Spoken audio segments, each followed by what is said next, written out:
Okay, so welcome to a video. Today we're going to be reviewing the Ogroid Myrmidon for Warcry. So this came in the post yesterday. 1st of February was yesterday. It's a pre-order. I've been looking forward to this one for a while actually. I'm not going to use it for Warcry, I don't play it. I'm going to be using it for D&D. For those who don't know, Myrmidon is an ancient Greece term. They were people. They were good warriors, and I think when you look at this, you can actually kind of see the ancient Greece sort of inspirations with the shield and the spear, being fairly unarmored as well. So it's kind of like a hoplite or Spartans from 300, even though, to be historically accurate, they would have armor because Greeks did wear armor, unlike the film 300. Right, let's get this open and I'll show you the insides.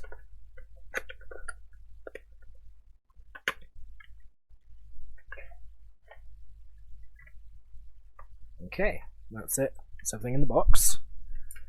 So you have this little plastic wallet. You have the instructions. I will be building this off camera and then coming back to you with it. Base. That's what's that, 40mm?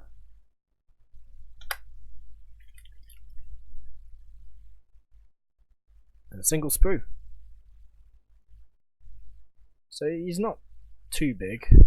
We'll see what at the end though. And in this you have all the Warcry stuff, which is of little interest to me. So you have its Warcry card, all of its stats on it. Someone else can tell you if this is a good creature or not in the game. I'm just reviewing it as a model, and then I'll also be doing a painting tutorial for it at another time. And these are all the same, just in different languages. So they really go out of their way to cater to everyone here. Ogroid Myrmidon, fighter, and it's got abilities here. Right, that's everything in the plastic wallet. Let's just take a closer look. Okay, so immediately off the sprue, it only has the single head option, which is okay. I like the head, I do. Single weapon option, spear and shield, nothing else going on there. Yep, so it is just as it is, there's no options for it. The other one that I was looking forward to, or the other two I was looking forward to, was the Sphinx they're releasing for Warcry, and also the Fomorian, which is kind of like a, well, in D&D lore, the Fomorian is like a fey-touched ogre. They only have one eye, and they do crazy things with it. I don't know what the lore is for Warhammer, Age of Sigmar that is, but I'm looking forward to the Fomorian and the Sphinx. The Sphinx looks like it has multiple head options, and looks to be a slightly bigger than this, but we'll see when it comes out. Right, I'm going to cut this out, build it, and report back to you.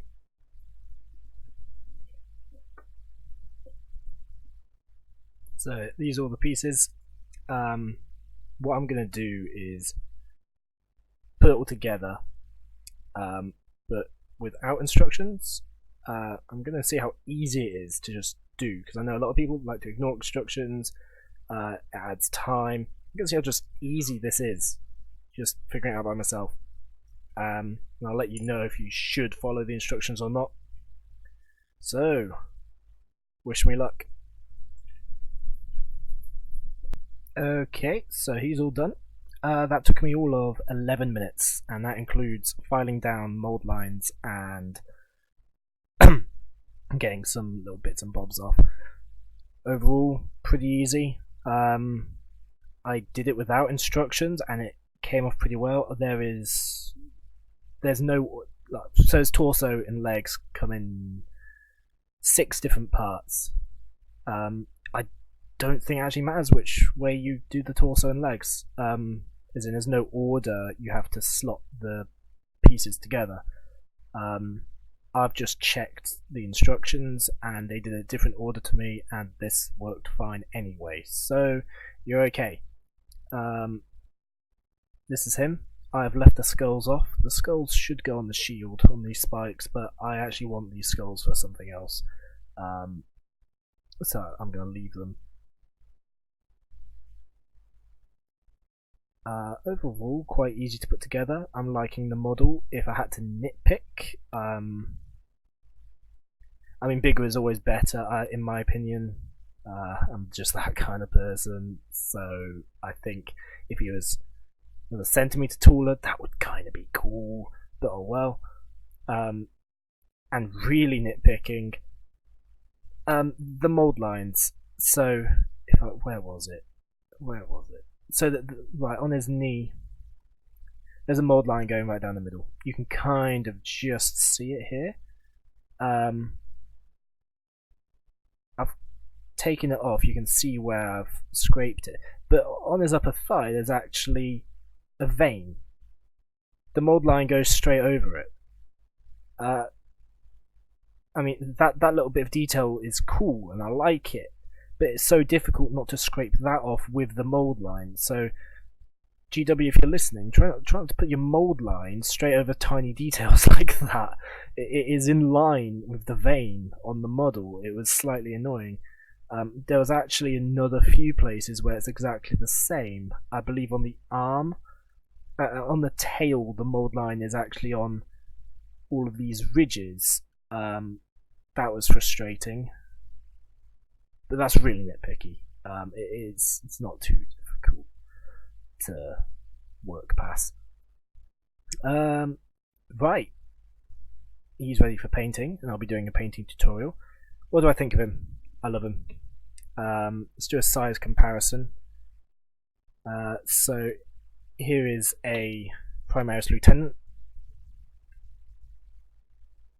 This isn't fully painted, obviously.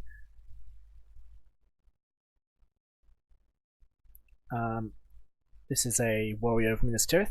He's a small chap. Obviously, there's Minotaur hooks over him.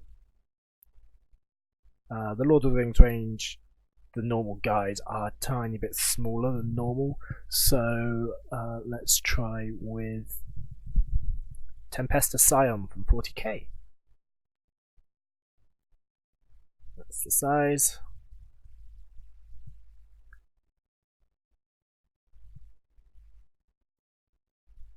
And let's try something a little bigger than itself.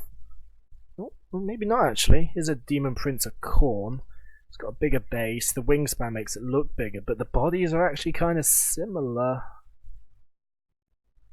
Yeah.